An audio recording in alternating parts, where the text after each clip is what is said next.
नमस्कार, आप देख रहे हैं हल्ला बोल टीवी। मैं हूं सुशील कुमार सिंह। बिहार के चर्चित शंभू गर्ल्स हॉस्टल केस में 62 दिन बाद भी कई ऐसे सवाल हैं जिनका जवाब अभी तक जांच एजेंसियां नहीं दे पाई है। नीट की तैयारी कर रही एक छात्रा बेहोश मिली, बाद में उसकी मौत हो गई।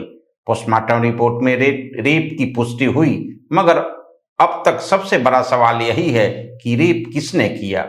जांच में अब तक जो सामने आया है वह चौंकाने वाला है। केस की पूरी कहानी यह है कि 6 जनवरी को पटना के शंभू गर्ल्स हॉस्टल में एक छात्रा अपने कमरे में बेहोश मिली थी।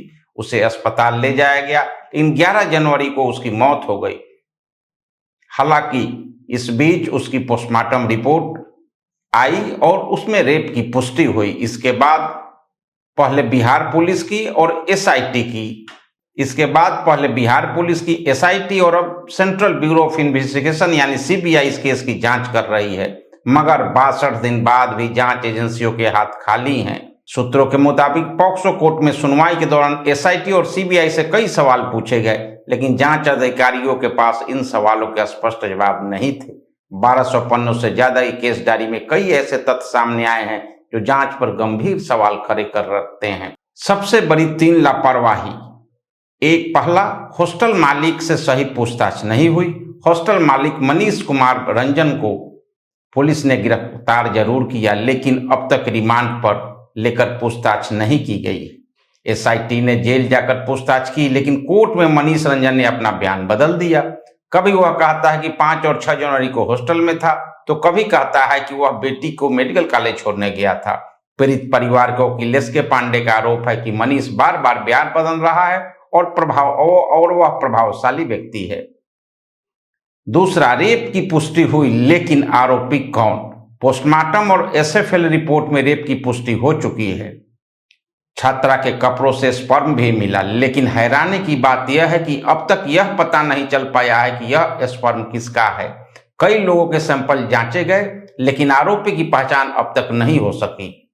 यानी सबसे बड़ा सवाल अब भी वही है, आखिर रेप किसने किया। तीसरा, दवा के रैपर को लेकर 3 अलग अलग बयान। जांच में तीसरी गड़बड़ी दवा के रैपर को लेकर सामने आई है।